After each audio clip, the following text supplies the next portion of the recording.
Good morning, I'm Jess. I'm on the way to work. Work is Fossey Taylor, a group of companies that makes investing in property easy for clients with no time, skill or inclination. So thanks to everybody who's been watching these videos and sending in the questions. I've been reading through the questions and there's one thing that keeps coming up over and over again. It's this question of tax. People seem to be worried about it, and I guess as well you should be. We did a survey and it seems to be the thing that landlords are worrying about the most at the moment. There are some pretty significant tax changes coming in the, well, they're here now in this financial year. I wouldn't say you're too late because there are certain things that can be done, perhaps can be backdated ever so slightly, but the deadline is certainly upon you right now. At Fossey Taylor, we've actually done quite a lot of work at getting this message out. We think we know where we're heading with it. We don't see a problem. In actual fact, I believe after doing all the work, I'll be paying slightly less tax next year than I did this year. So good news. But people don't seem to be listening. We've sent adverts out, webinars, we've done emails, all on this subject, and people don't seem to be listening, because I've had conversation with the clients that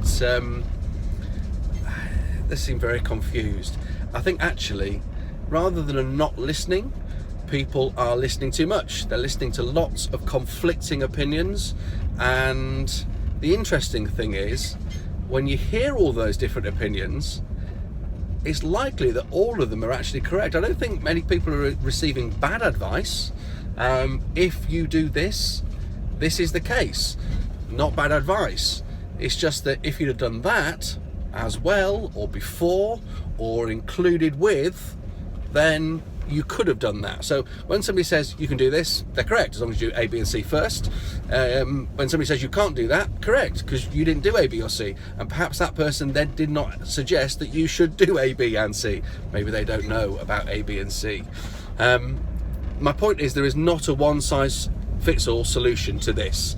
There just isn't. You need an in-depth conversation with several different people, and I would suggest you also need a reference point, somebody in the middle to arbitrate across the whole lot of it, and maybe vouch for that person in terms of, you know, they've done this for me or other people. I can see that they are qualified, they know what they're doing, and also they think, well, terrible phrase, just a little bit outside the box. And what we're really talking about there is they know about A, B and C, so that when you're talking to them, you've got the benefit of all the possible options that are out there. Now, we're not tax advisors, we're not accountants, we're not barristers with legal opinions. We are professional landlords doing a good job. We know what we have to do, we know where to go to get the best financial advice, and really importantly, we've got a seamless system to put it all together. We can be that person in the middle that's arbitrating between it, saying, no, if you've got that opinion, you need to speak to this person because he told me that, she told me that, and I think that will work that way. Go back and ask this question again. You might come back and the answer might be the same, but at least you asked the question.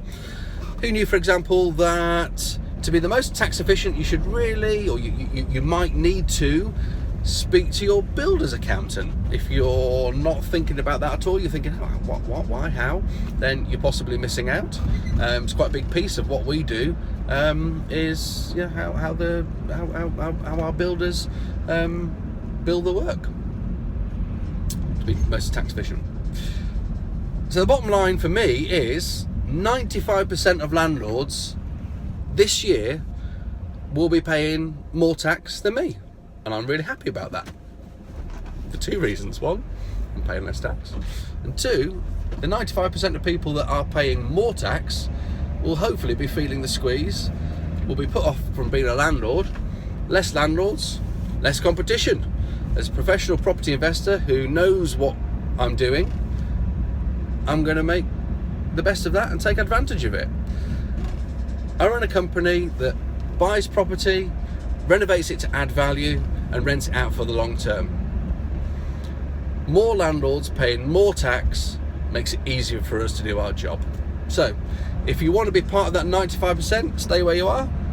We can't help everybody anyway, so yeah, fine, stay doing what you're doing. If you want to be part of that 5%, give us a call, get in contact. If you want to join the professional landlords who know what they're doing and are actually going to be paying less tax next year, get in touch, and I'm sure there'll be loads of things to click on and press and send an email to get in touch. Come and see us in our offices where we can explain exactly what we're doing, how we're doing it, the people you need to speak to, the things that you need to consider. I'll be really clear, next year I'm going to be paying less tax than I did last year. I won't be paying any capital gains tax, and I won't be paying any SDLT, no stamp duty. So we've got this sorted. Come and see us.